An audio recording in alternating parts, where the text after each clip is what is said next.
Hi everyone. I must say that I'm excited to be here today. 9 years ago, we had a similar session, and I found it interesting then. I do think that Mats, that I'm working with today, as Victor was referring to Mats, one of our designers, he was having the speech then, and now I have the pleasure to work with him. Maybe in the future, you guys will have the pleasure to work with me and find it exciting. All right, we do have some goodies with us today, and we couldn't bring as much goodies as there are students.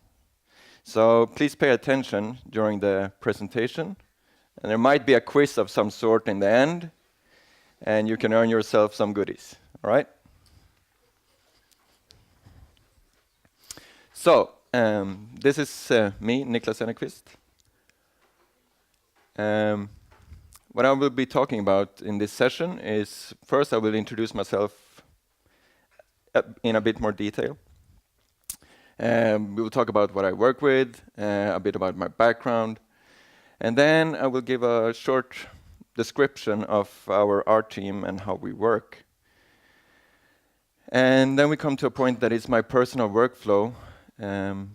This might cater very much only to the art students, but I think that it will give maybe a bit of general knowledge to other people as well, right?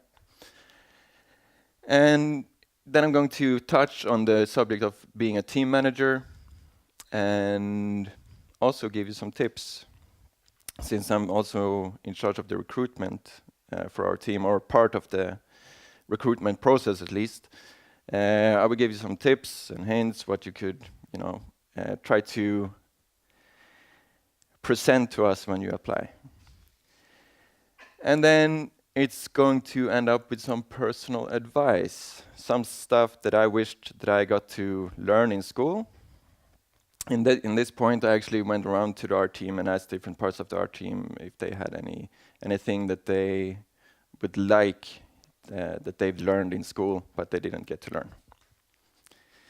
So let's get started. These are my main tasks.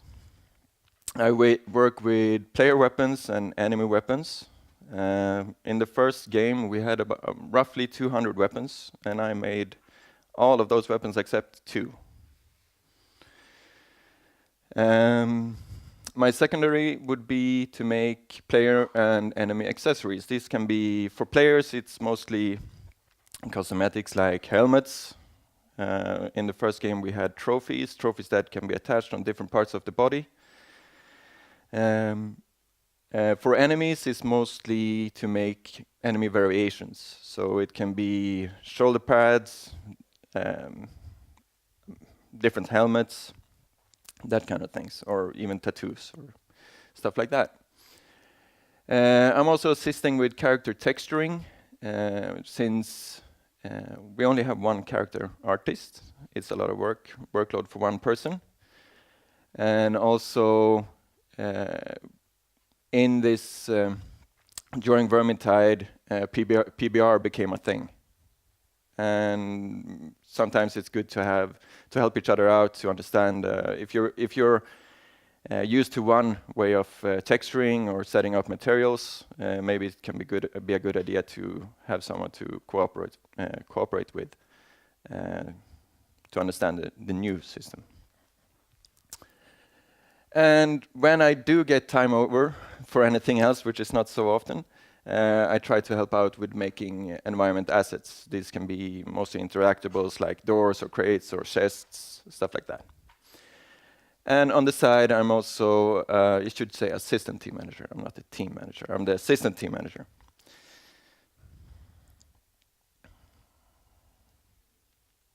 All right, a bit about me and my background. All the way back in 1996, I started with this awesome hobby called Warhammer. It was crazy. And some weeks ago, someone asked me, how long have you been doing this? And I realized I've been doing the same hobby for 20 years. Which, when you reflect upon it, is crazy. And then you start thinking, oh, how many hours have I spent painting? Which amounts to a crazy amount of hours, of course. Yeah, at some point, I did my military conscription.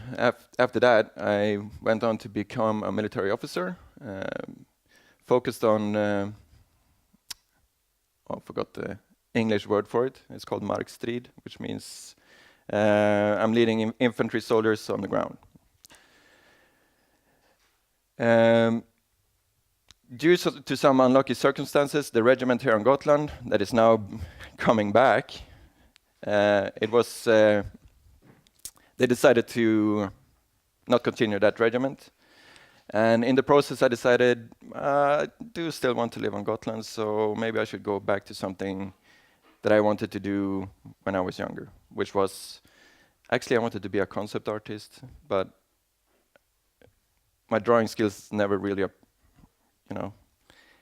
they never really got me anywhere, the drawing skills. So I needed a tool to help me be creative, which became the 3D. I decided to start education here. I ended up in the same class as Victor, the previous speaker. I took, well, everything went fine. I finished education. I still wanted to be on Gotland. So I started working at Svenska Spel. Didn't do anything involving games directly. I was working at their customer service. I got fed up with that. Of course, you can only be a customer service guy for so long. So I decided to save up some money, and I went traveling for quite a while, almost 9 months. And during this time, I came to some conclusions about my future. Maybe I should go, get back. I have 2 educations. I need to do something with one of them at least. So I came back to Sweden. I started a bit of self-education. I will tell you in the next slide why I needed self-education. During this self-education period and my portfolio work period, I got an offer to go to Afghanistan. And I thought, why not? I have this education as a military officer. If I'm going to do something with it, I better do it for a temporary amount of time than go back into the army and stay there for extended amount of time. So I went to Afghanistan for, the whole process takes about a year, but you're only there for 6 months. It was a great experience in many ways. Came back with some cash in my pocket. You earn reasonably good. With that money, I started to, okay, let's continue this self-education, let's build my portfolio, and let's get myself a job. And it took about, as you can see, almost a year. During that time, I would say I was applying to jobs, but not as much as I could have. I was mostly focused on building my portfolio. So I took this time for myself to focus on, I made a decision, let's focus on this, and I took that time to build my portfolio.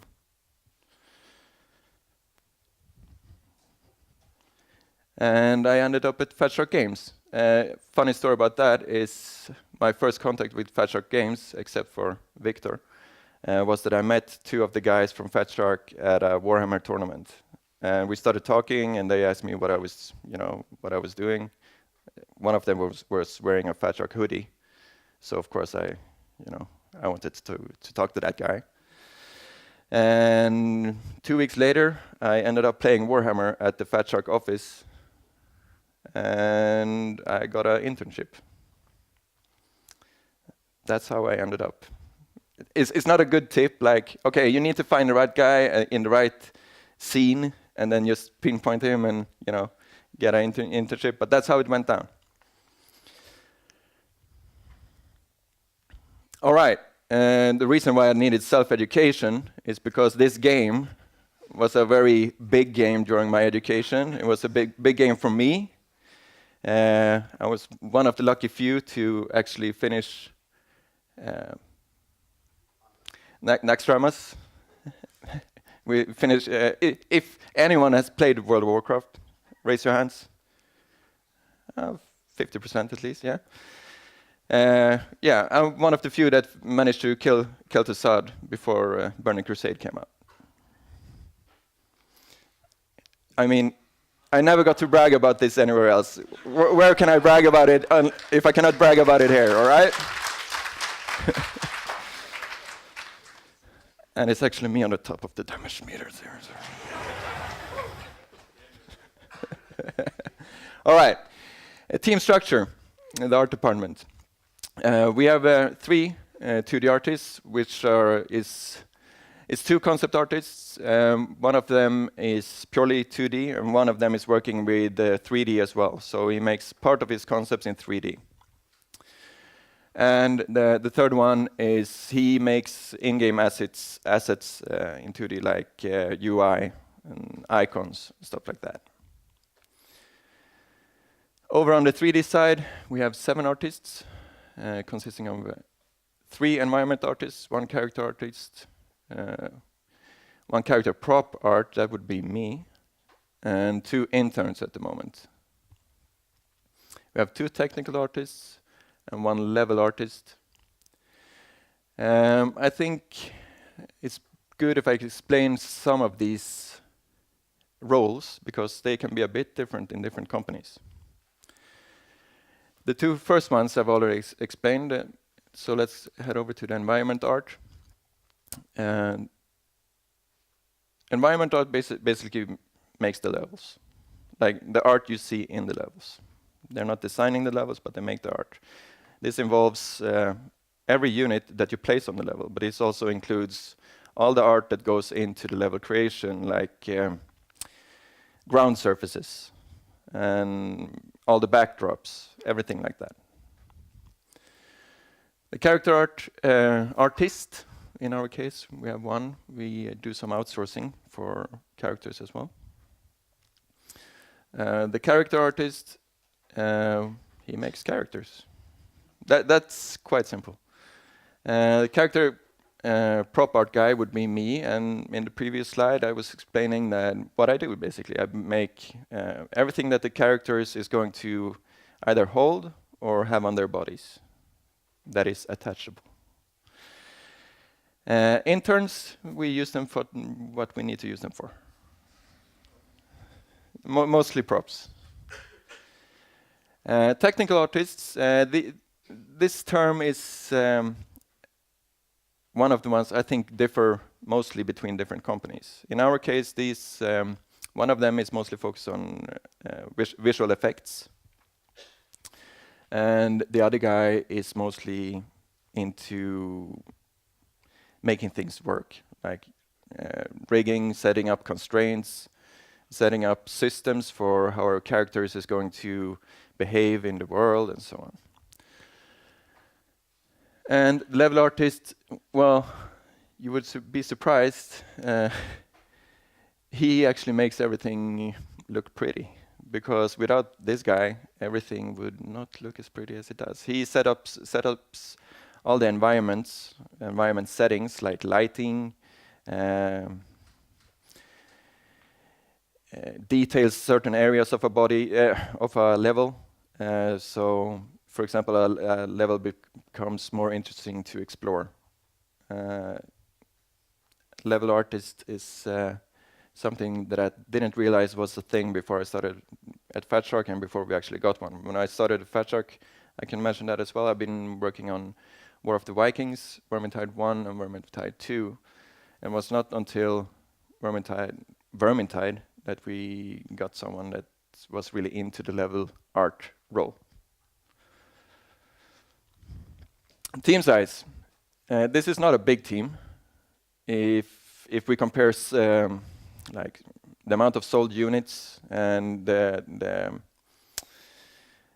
how our game is doing, our game is very appreciated. And if you compare it to other titles that are selling the same amount, this is a very small art team. There are some benefits being a smart, a small art team. Some of the benefits is it can be very fast iterations. We can iterate on a thing and starting in the morning and it's done in the afternoon because we're sitting next to each other and the loop doesn't become super long that you need to go to this guy, which is in the other department, and he's not available on mail today, so let's finish it on Monday next week. Being a small team, as I mentioned, communication becomes easier. It's easier for, both in my working role as a 3D artist, but also as a team manager. Communication is a lot easier when it's a small team. Also in a small team, it feels like you have a personal wager in things. You get more personally involved in a small team than in a bigger team. This is me personally, how I feel about it, and from personal experience. But if you're in a small team, I feel that you have a personal wager in the things that you do. And also it's fun to work in a small team. You know everyone, and you're spending loads and loads of hours next to each other. Maybe you don't love everyone from the start, but they grow on you. Some limitations, of course. There is a workload limit. It's only so much we can do, which of course affects the end result. Sometimes affects the end result. But it also affects the scope. It's important for us when we get a request that we are very clear that, okay, this will take this amount of time, and it might interfere with something else that is planned. It can be stressful in a small team, and it needs almost perfect planning. You need to have your estimates quite accurate, and you need to be planning ahead. I will talk a little bit more about this in the coming slides. All right. This is a very this is just a short overview of our workflow. Environment art and level overview, as you can take 10 seconds to read it through while I drink some water. So you don't need to read at the same time as I'm talking.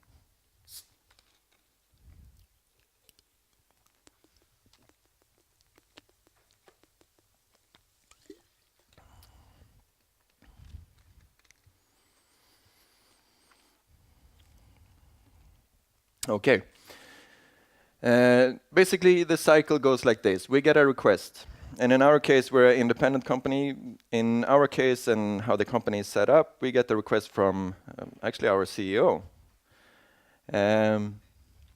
We get the request, we make the design. More than one people is involved in the design. This can be, for example, if we're making let's say we're making a level, of course, level designers are involved. At least one environment artist, probably the lead environment artist, is involved because we need to decide if where is this going to take place, which art set is it going to use. We have set up different art sets, like different environments. Which art set is this level going to take place in? If it's a new art set that needs to be created, then we go to the concept bullet point. Sometimes concepts can also be very useful, even if it is an existing art set. Concepts can be very good to give the feeling of this level, because even if we're using the same art set, maybe we want to give a totally different feeling. We can set a different environment, like the time of day and so on, and maybe we want to give a different impression from what we've done previously with this same art set. We do white boxing and we do early testing. As soon as the white box is at some kind of playable level, we start testing it out. early in the project, this white box text testing usually gets a bit more time. The further you get into the project, it kind of falls behind. We do further conceptualizing, and if it's again a new art set, we need to define this art set. Not only making like these grand environmental concepts, we need to define some of the actual props, so we can give something to a prop artist to start working with. And then we come to an iteration process. This is iteration in all aspects. So it's design, it's in the art that we're actually presenting on the levels. And hopefully, if everything goes well, we come to a delivery point, and which is the point where we can the person giving the request can either say this is great or this is not so good. I hope this gives a very... It's just an overview. There are a lot of things going into each of these points. And similarly, in the character and prop overview, we get a request. I can speak from my point of view. I get a request. If it's a new weapon, like a new weapon we haven't had in the game previously, Victor showed the flails, for example, in one of his slides. That's a new weapon for Vermintide 2. I get the request, we decide, okay, this is a new weapon, it's quite complex, it has a lot of moving parts, we need to make a prototype. Is this weapon going to be only monitored by constraints, or is it going to be hand key animated? How is it going to work? So we make a prototype. When the prototype feels like, okay, this is the right measurements, this is the right feel, we go on to making the concept, and finally I start to create the asset. And then mostly for me, I deliver the asset, and then it's done. But it goes to testing, and then Mats designs the actual weapon, how it's going to work, how much damage it's going to do, how much. Hopefully, he's been doing this testing or with the damage numbers and so on, while maybe we are here.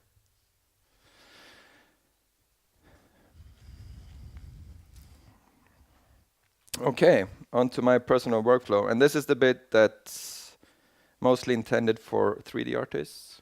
It might go over the head of some people that are not into 3D. If so, see it as general knowledge it's not general knowledge, it's very detailed knowledge, very specific knowledge. See it as help me out with words. It's good, speak louder. And insights to the process of a 3D artist. Okay, let's get started. Take some seconds to read the points.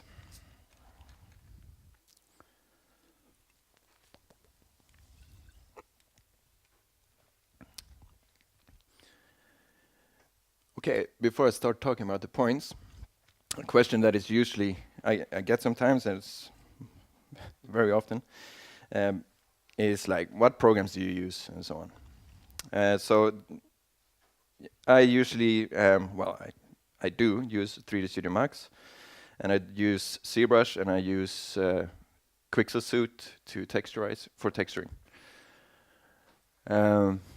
So let's talk a little bit about the base mesh. Base mesh is what I use before going into the next step to my high poly. Basically what I do is start by setting up the concept. In this case, I've broken this concept out from this image, place it in the scene. I start creating my main shapes, and a good tip here is to use basic shapes in the 3D application that you're using. Cylinders, cubes, and so on. I create the main shape, and by the main shape I mean the shape that is going to be using symmetry. I should mention that, as I mentioned earlier, for the first game, I made almost 200 weapons. So over a 1.5 year, or a bit less year period, that's a very tight schedule. And my general, like, roughly takes 3 days for me to make a weapon. And that's going to be using first person and third person, which means I need to find shortcuts. And symmetry is a very good shortcut. So I create my main shape. That's the shape that's going to be using symmetry. And then I create additional shapes, which is these shapes, the shapes that break the symmetry. I make a simple unwrap. This is just in case I want to use a surface plugin or anything in ZBrush, for example. I have a mapping to use. This is very simple mapping. It's not your final UV map. It's just planar mapping will do. I try to even out triangle or polygon density. For example, maybe this the barrel here. Maybe it was in the beginning was made out of 3 loops. Here it's 8 or 9 loops. Just to make out every element of the mesh should have like an equal density. Small tips for working with either Maya or 3D Studio Max. Customize it to your liking. Every tool that you use, if you have a modifier or a tool that you use every 5 minutes, make sure to get a shortcut for that tool, or set up a unique button for that tool. Reducing clicks might sound funny, like, oh, I reduced that process by 2 clicks. Yeah, but if you do this 1,000 times, it's not 2 clicks anymore.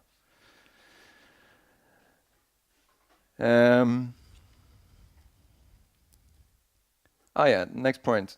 If you're working on a cohesive project, try to reuse your geometry as much as possible. For example, if I made a skull, I don't need to make 50 more skulls. I can use the same skull as a basic mesh or base shape, maybe modify it a little bit, but still I have the right geometry. It's a good skull. So I keep on using the same skull, modifying it to be more accurate to the concept. Evaluate. I need to see what my notes are about that one. Okay, evaluate and think ahead. What did I think? Obviously, I've not been thinking ahead right now. Yeah, I need to think backwards now. All right, let's go to the next one. High poly. Import into either, I guess you use Mudbox, 3D Coat, or ZBrush. Import your mesh. I'm going to describe this from a ZBrush point of view, because you're not doing the same thing if you're using Mudbox. Set up polygroups. Separate into subtools. Import additional parts. So what I do in the export, I export the main shape that I was talking about as one mesh, and I export the additional parts as another mesh. There are ways to adjust the symmetry in ZBrush, but I found this to be the easiest way, less hassle. So everything that's going to work with symmetry, import that as one mesh. Everything additional, import that as a separate mesh. I define hard edges using crease, and I subdivide. Some sculpting tips. Feel free to read ahead.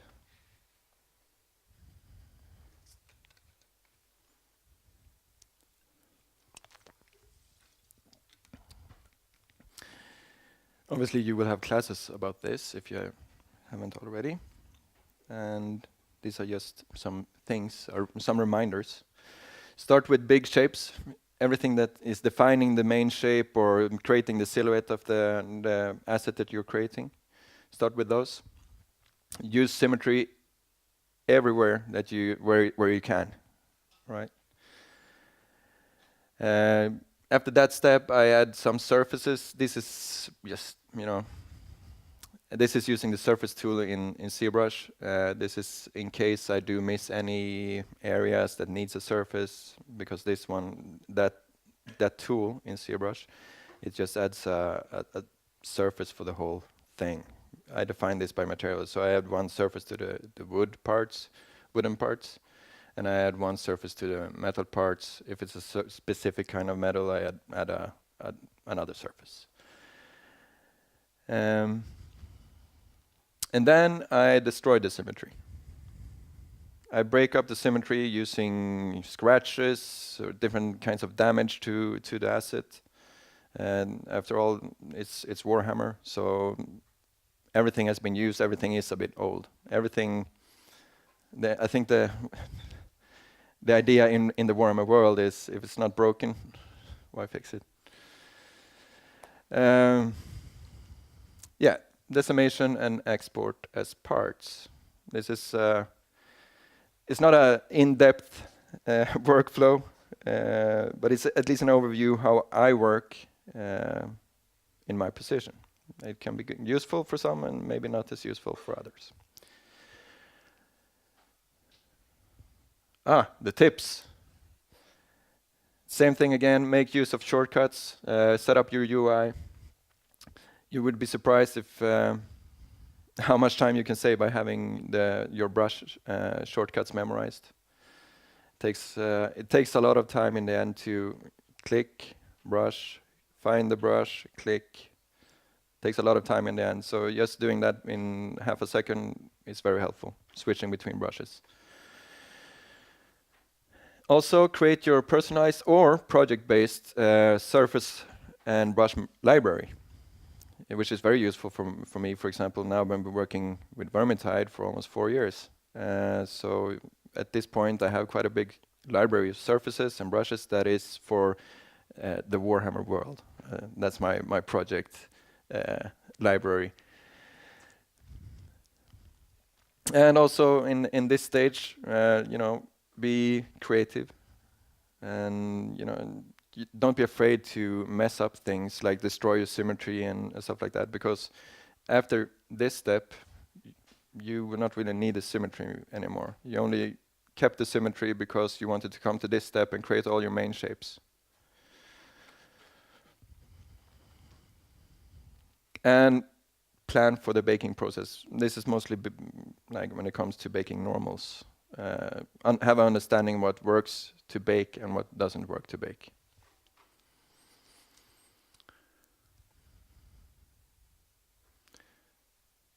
Okay, low poly and baking. This is very much just an overview. Import the decimated parts. I import them as separate parts. Importing them as separate parts makes it easier for me to actually handle that amount of points or triangles in in 3D Studio Max in my case, and also makes it easier to create the low poly around these different elements. I color code the different materials. So in this case, this would be wood and this would be metal. This is going to be a different metal. This is going to be leather, and it has some stitches. This is only useful to a certain extent, because at some points, for example,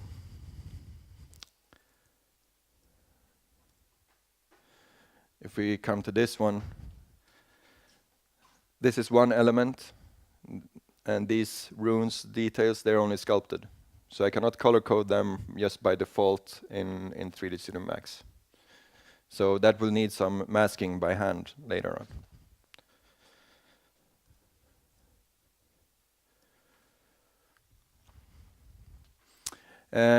When everything is imported, I start to deform my base mesh, the one I actually imported into ZBrush. I start deforming that mesh to fit the new shapes. In this process, I mostly use the conform tool in 3D Studio Max. I believe that it's called live, what is it called in Maya?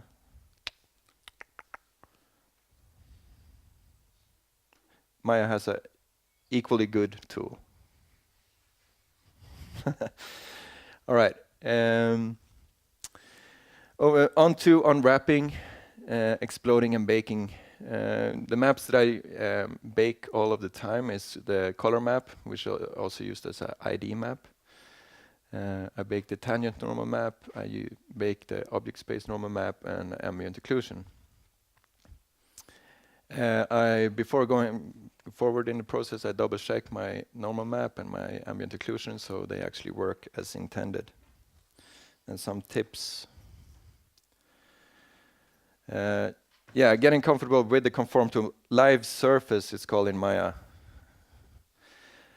And be smart. When it comes to UV layout, be smart about it. Try to use symmetry or reusing parts of the model in different parts of the final mesh. So for example, we can have this one as an example. These bolts, I believe I only made 2 of those bolts in the UV map, but I'm reusing the same bolts over and over again in the final mesh. Optimizing your UV map is very important when it comes to projects where you are limited by either technology or you want to this game to work on lower end stations.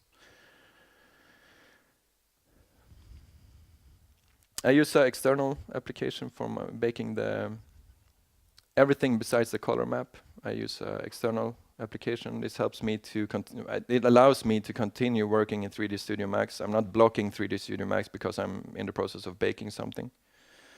So I'm baking in XNormal. And a good old tip is to bake your normals in double the size and then scale down 50%. The reason you do this is to get rid of some of these jagged edges that you sometimes get where one mesh is intersecting with another mesh. It can create very sharp edges and it doesn't look so good.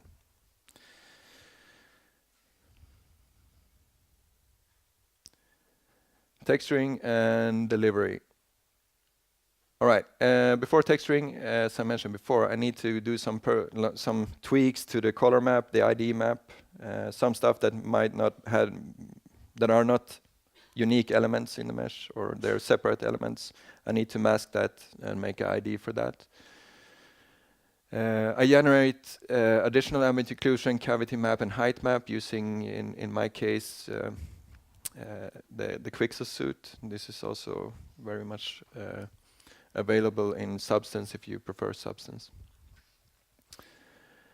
I mix the baked ambient occlusion and the generated ambient occlusion and the cavity if needed.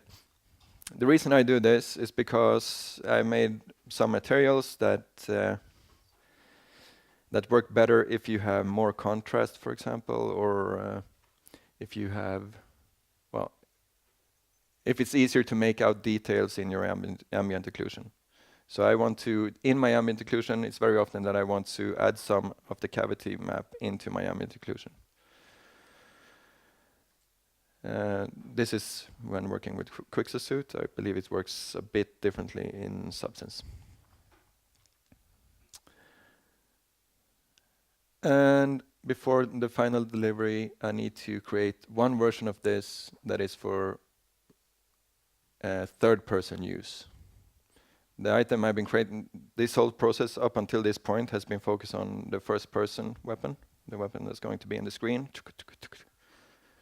And now I need to make a third-person version, which obviously need level of detail versions, because in general we have a limitation. The most expensive weapons we have, expensive as in triangles, is around 20,000. And the cheaper ones is about 200. But I need to make versions of that so that we can actually have 4 players running around with these weapons instead of just one with the 20,000 weapon. Export from where I am at the moment, 3D Max, import into the engine and set up in the engine. And I will finish the workflow here because it's very different depending on different engines.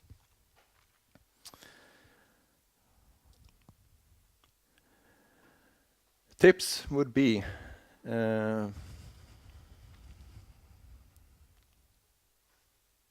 yeah, well, you can read the tips. They are quite. The tips are what they are. I don't think I need to explain them.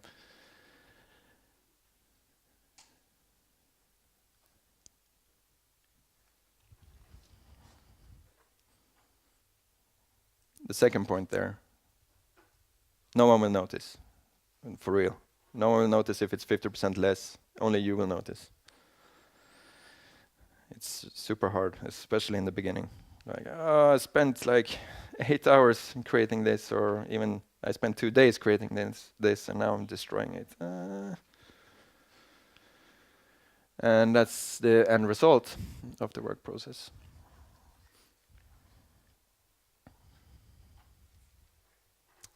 Team management. Have a read.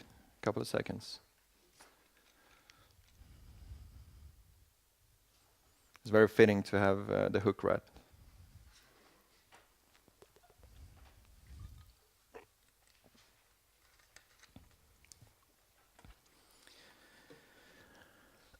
All right. Basic responsibilities of a team manager. This is how it works in my group. It can work a bit differently in different groups at Fatshark even. So it's not just based on companies. It's also based on how your group actually works. Yeah. Well, what me and my colleague Arvid is doing, which is the team manager, we are managing the team. Basically, as a group and on individual level. This can be planning. This can be resolving issues that occur either within the group or amongst certain individuals in our group, with an individual in another group. We're also taking requests. It can be simple requests, as something, I need a light for my desk. I need a lamp. It's getting too dark here. Or it can be more advanced requests, such as, okay, my computer just broke down. I need a new one, and I need the hard drives restored, and so on. And the thing that's actually these 2 top ones, after a while, it just works by itself. It's just something that's running. The third point is more interesting because that's when you actually interact and you talk with each other, and you talk about how development is going, how you're feeling in the position you are, if you're feeling is the work entertaining at the moment? Do you need more tasks? Do you need less tasks? Do you need different kinds of tasks? What makes you happy? Okay, and then to the question why you all stayed so long. Okay, what makes a good application? We look at applications every day. We use a system that is called Team Tailor. We look almost every day we get applications. So by this point, I've seen quite a lot of applications. And as a recruiter, I can talk from my point of view. I guess it's personal for everyone, and so on. But from my point of view, since I see so many applications, it's coming to this state where the first thing I'm looking for or looking at is the portfolio. If the 2 first images in the portfolio are not that interesting, or they don't catch me, then that will affect how I view the rest of the images. It will also, if I don't like what I see in the portfolio, I will actually not read what you have written. This is maybe a bit harsh, but that's how it works. I cannot spend hours and hours reading every application. if I've seen the work beforehand, and I'm not happy with what I've seen, there's no reason for me to actually read the personal letter, your CV, and so on. Now I'm getting back to my notes and talk about them. All right, as I was mentioning, what makes up a good application? The work, the portfolio work. Also a little bit how you have decided to present your work. It's not a major thing, but it affects. It can also be very good for me if I've seen the 2 first pictures and I like what I see, then I get more interested. And I start to get interested in topology. How is this model actually made up? Does it have 2 million polygon tries, or does it have 2,000? It's interesting to see. It's also interesting to see, for me at least, the high poly version. Like a high poly render, you can make a render in ZBrush, for example, and then compare that to the final result. So you have an image with the high poly version, and you have an image with the final result, and you can also make one of those images with a wireframe on top. It's also quite nice to know if you let us know what texture size it is.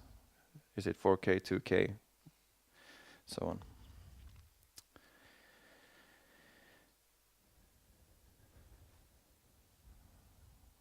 That's about it for the good points, especially from an art perspective.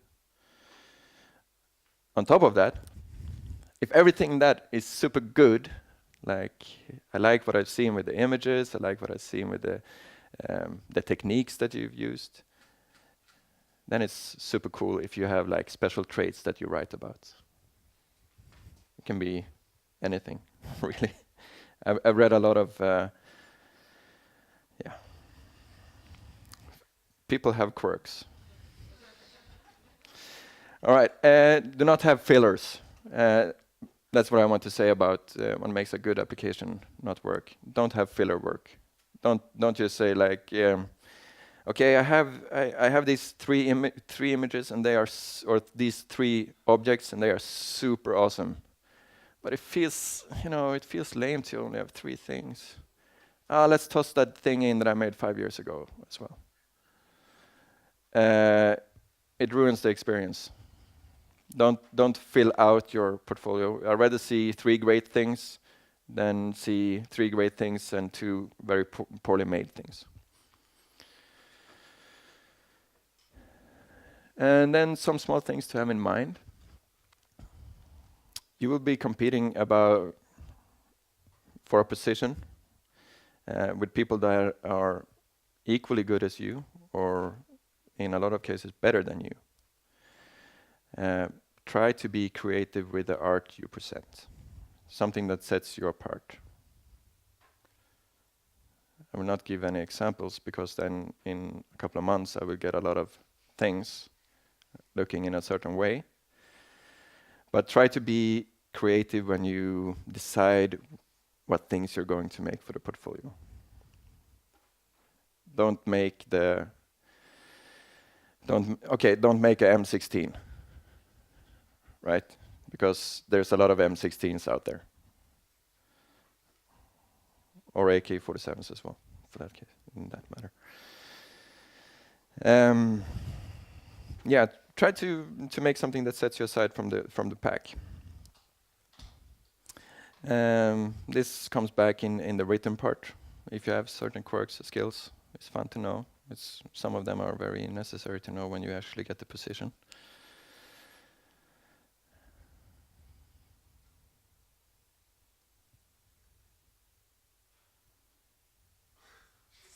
Wall of text.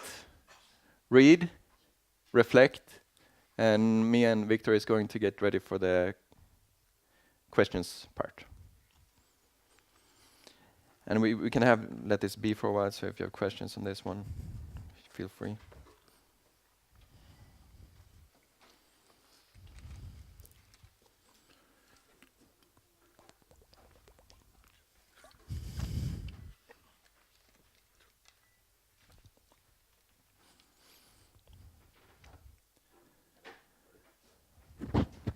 Hello.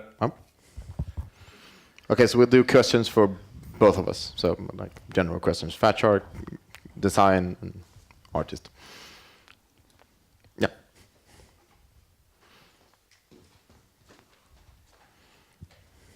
Well, this one is actually more for you, Victor. Well, thank you very much for presenting those 3 different job titles you had before.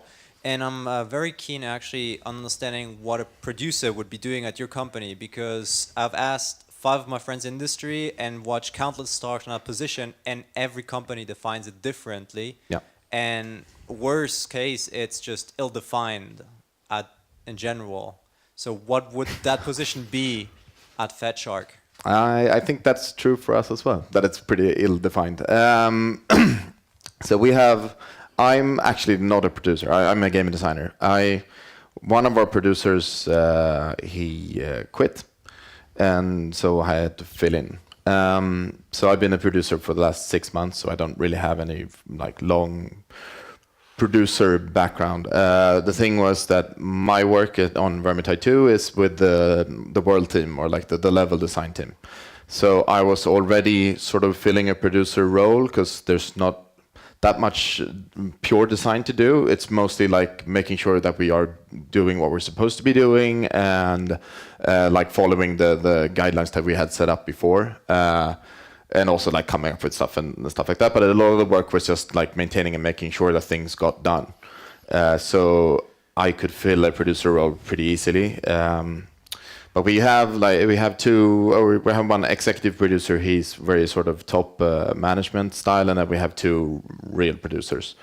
And what they do mainly is trying to like keep schedules, planning, and also what I try to do a lot is try to make sure that everything is working. Like if Niklas is stuck, he's waiting for something. Like I need the concept for this, and it hasn't been done yet. And then I run to the concept art and I say, okay, why haven't you done this new weapon? And Niklas is waiting for it, and he says like, because I have 200 other things to do, or like. This bug has been around for a really long time. It doesn't work. I can't keep on working. I try to I run around and like talk to people and like, okay, can you help me with this? Like, do you know what's wrong? And then they go, no, go to Patrick, and I go to Patrick, like, what's wrong with this? And then I try to make people be able to work as efficiently and as good as possible, as well as like helping out with planning and stuff like that, and also deciding like what should we be doing right now, and like which level should we be focusing on and stuff like that. So it is pretty. I think even us 3 producers at Fatshark work pretty differently. Like Erika, she's very old school. She's like very sort of producer. She really likes to plan and make big plans. Like, oh, we're gonna do this, and in the world team we don't really work that way as much. We are more sort of free flow and like go with the flow. So it is really different, I think. But I mean, basically it's planning, project management, and like trying. But I also really try to focus on making sure that everybody can work and like can do what they're supposed to be doing. I hope that sort of. You have a question over there.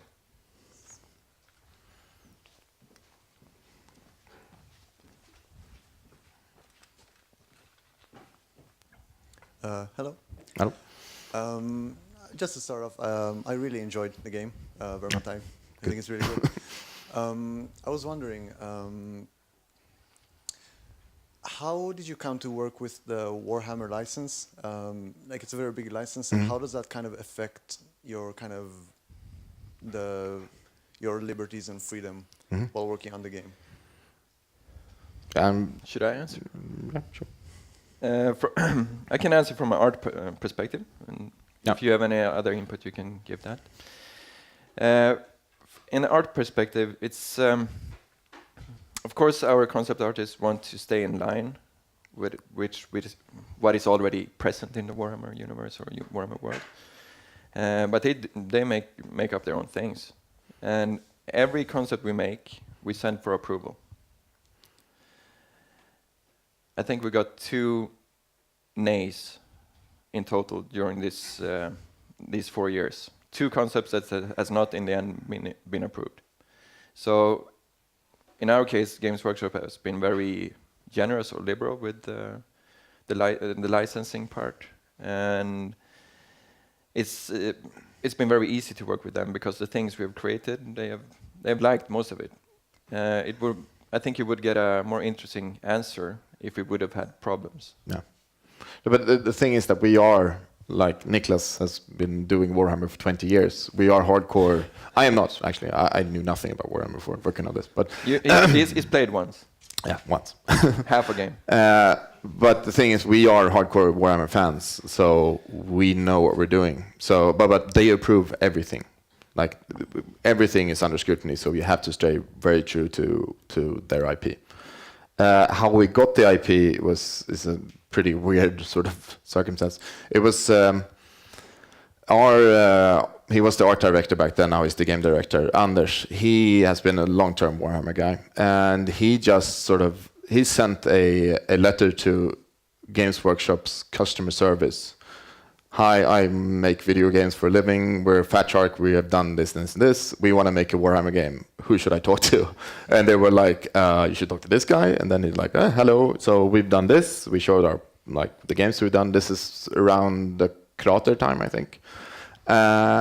And we went over there, met with them, and sort of presented our idea that we wanted to mix Left 4 Dead with Warhammer.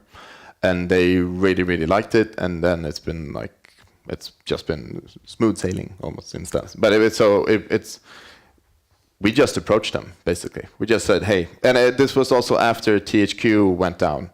That's kind of important because they used to own a lot of the licenses for Warhammer. But when they went away, it was sort of up for grabs, and I don't think Games Workshop were really sure what to do with their IP when it came to games at that time.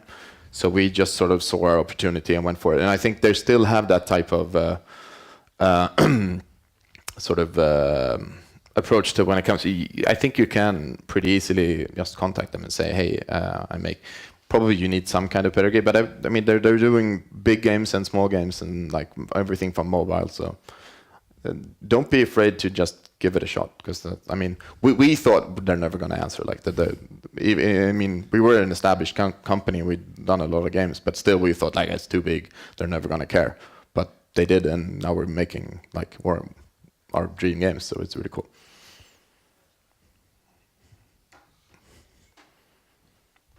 The guy in the back.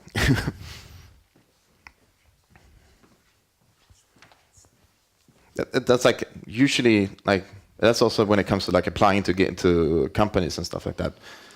We're all just normal guys. Like it isn't like even DICE. Like you should like approach them. Like send an application. Like what can you lose? Like just always go for it. Like when I mean like when we read. Like if somebody would send us a letter, we get really, really happy. That letter would be sent around the whole company, and everybody will look at it. It's like we're not this big weird company where nobody cares. That's not how it works. So even big companies are really approachable. So you should just go for it. So actually, I also wanted to ask about IP, but you kind of talked about that extensively. I just wanted to say that I would totally recommend people to go watch extra credits on the topic of Warhammer and how they spread their IP, because there is a speculative theory. He wasn't 100% correct, but he had some good ideas. Exactly, it's a nice speculation theory, and you partially talked right now about that. I wanted to ask, you're kind of you're bigger company in comparison to the previous talkers. How does being a Q&A person in your company looks like, and how many do you employ, and who's usually doing that stuff? So we have 4 internal QA, and then we use external QA as well. The internal QA, they handle like normal day-to-day testing of everything, but they also handle a lot of the they make sure that we have builds to play, and that if we're going to do a release, like do a DLC or the game and everything, they handle a lot of the like release stuff, like making builds, making sure the right build is on Steam and stuff like that. So there's a lot of administrative work as well, apart from just testing. and they do a lot of the like day-to-day testing. Like we like we tell them, okay, we've done this level, run through it a couple of times to make sure that it works and it won't break, and people will be able to continue to work. But the really hardcore sort of running against the walls type of stuff is done by a QA firm, because since there's only 4 of them, they can't really do everything. But nothing more I can say about the QA. You lost me. Yeah. No, but I started out in QA, and it's a really good job if you want to learn about how games are really being made, because you see every part of the game. Like I learned when I was in QA, I learned what everybody in our company does and what they're good at, and that's really helped me when I became a designer and a producer. I know who to talk to if something is broken in our game, because I know who does everything. So it's a really, really good way of learning exactly how a game functions from all aspects. So I think QA is a really good job. But if you like think, okay, I'm going to take a QA job to then become a designer, it's not a good idea. You have to really be dedicated, or you won't work that well. So like, if you want to be a QA, make sure you're the best QA. But it is a really good sort of stepping stone, can be. Yep.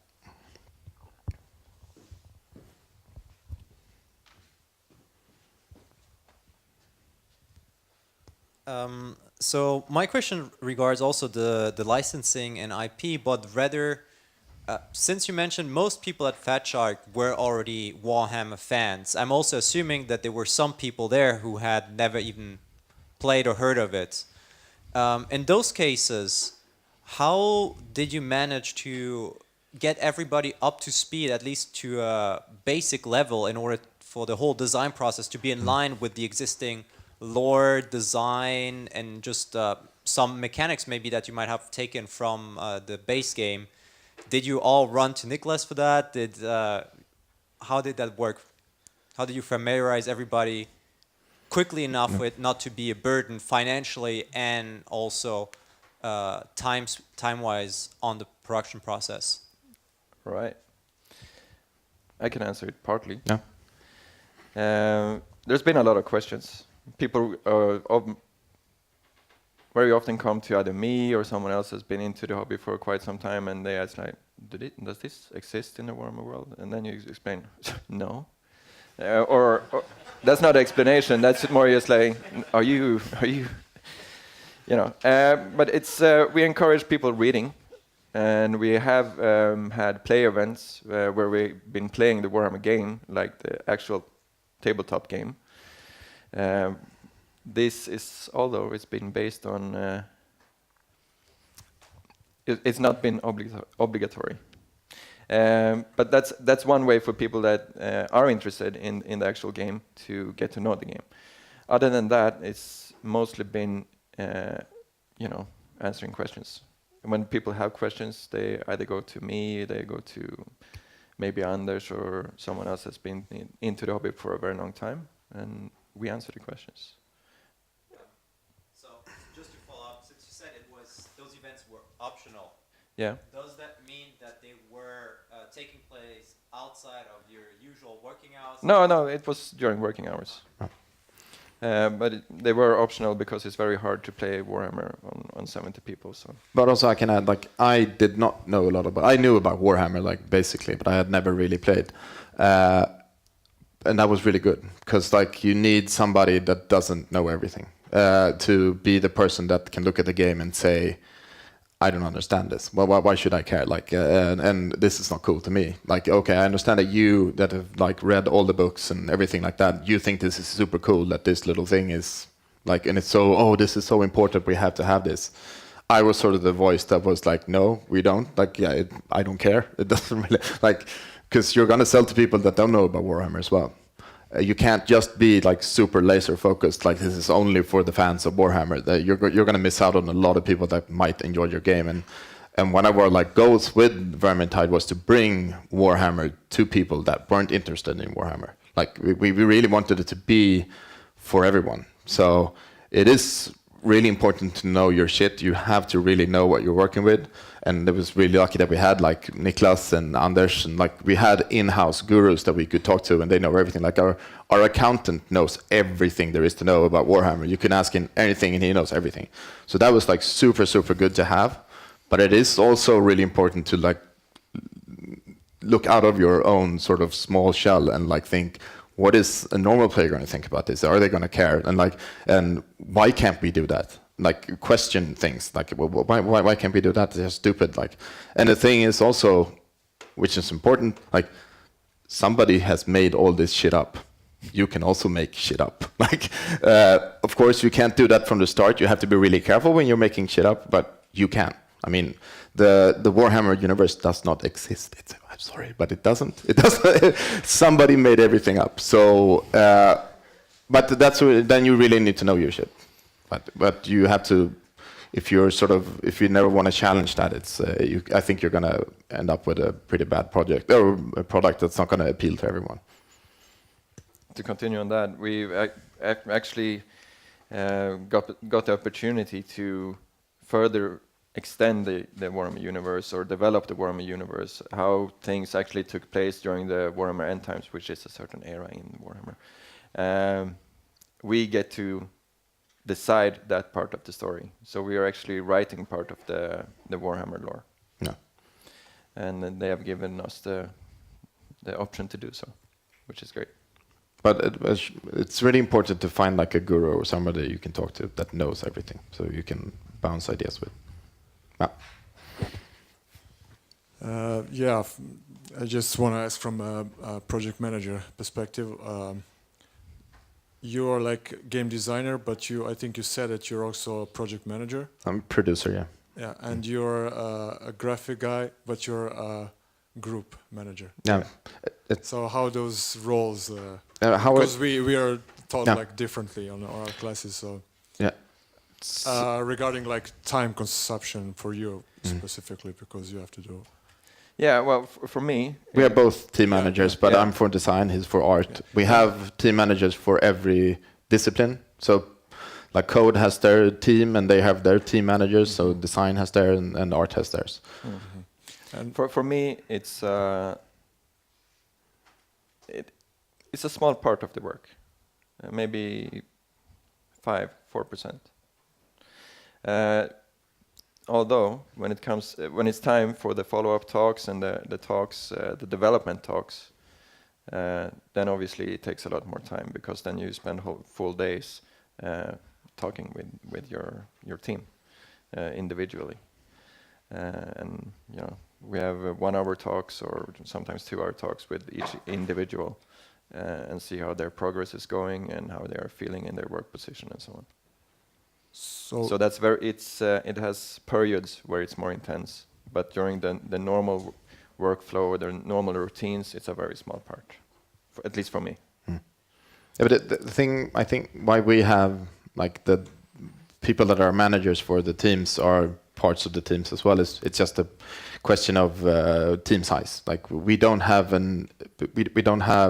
that many people that we can have a dedicated like project manager or team managers and stuff like that. So we have to fill 2 roles, or like I fill 3 roles now, and that's just how we function as a company, because we're growing steadily, but we started out like 20 people, now we are 70. So we are more and more going into a more hierarchically structured sort of setup, but we're taking baby steps to get there. So. That's what I also want to ask. Like, is it your like organization like more like agile or Scrum, or is this like traditional? Yeah, we do versions of Scrum. Every team versions and different iterations of Scrum. I would say it's been a process. So I think every company is just trying to. So how our company is set up in like we have discipline teams like design team, art team, stuff like that. But then we have teams in the project, and those are led by the producer, or usually by a producer and a designer. So we have the combat team, we have the meta team, and the world team. So combat team does everything like enemies and weapons, and meta does everything like items, UI, all that type of stuff, and the world creates the levels. And so, like from a project perspective, we have one type of management, but then as a company, we have another type of management. That's where we are team managers. That's like, as a company, we speak for our teams, like design team or our team. But then there's another person, or it can be the same person, that speaks for, like, in a project sense, like the combat team needs this, like, or we need more resources, or we need whatever. So that's pretty different. Yeah. All right, guy in the blue. Thank you both very much for this unique insight. My question would be for Niklas. I'm curious how much you value your game design education regarding that artists, especially like in a bigger studio, might not have a big or any say in the game design at all. So my question would actually be that if you already know that 3D is your passion, would you choose the same path again, or would you solely go all in for like a 3D program, for example? Considering that you said that you look at portfolio first, so it might be like, considering the portfolio, it might be better to like solely have a 3D portfolio than like having like a mixture of 2D game design and 3D. That's a good question, very good one. And you make me reflect upon the past. Again, I was playing World of Warcraft, you know. No, but actually I would say if I could do it again, I would go for a solidly solo 3D program, but take at least a course in general game design. I don't regret studying game design and graphics, but it's a lot of the things that I learned that I've never made use of. But it gives I think it gives a good general knowledge about making a game or the process of making a game. I think like, when you make games, it's really important to know all aspects. Yeah, sorry. Actually, I don't think I would go for 3D only. Because it's very important to understand different roles in a company and in the process. Yeah. At least have a small knowledge about what goes into every role. So I don't think I would go for a sort of one. Maybe afterwards. So or maybe take a 1-year course just doing 3D after this education. Could be an option. I mean, we went to the same class. That's what I did with my self-education. You know, when I was self-educating myself, I took a year almost to just get better at 3D. And I think I studied art with no reason, but it's helped me a lot in like having basic knowledge in how it works and like how you create 3D assets. So maybe you should decide like where should I focus most of my attention, but still pay attention to the rest. Because it is like making games, it's a collaborative effort. And if you understand what the other people are doing, you can do your work better because you can help them out, like making sure that they can do their job. It is like games is the most collaborative art form there is. Everybody has to do their thing and has to work. It's really complicated. So it's really good to know bits and pieces of everything. So yeah, I don't think it's a waste of time. But maybe you should decide sometime during your education, like this is what I really want to focus on, and maybe focus 70% on that. And maybe, I don't know. I don't want to tell you what to do, but it could be an idea at least. If you know, like if you really know. Yeah. Was there one more question, right? Anyone?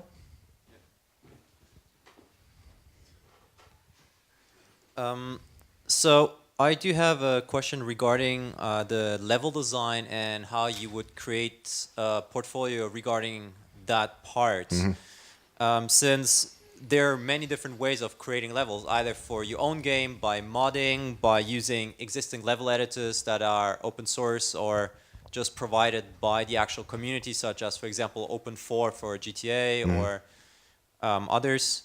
So what exactly would you expect from an aspiring level designer in that regard to be able to show that they thought about things like, for example, as you mentioned, balancing out the levels for each player to shine in a co-op game or a multiplayer game that has several pathways depending on skill level and agility?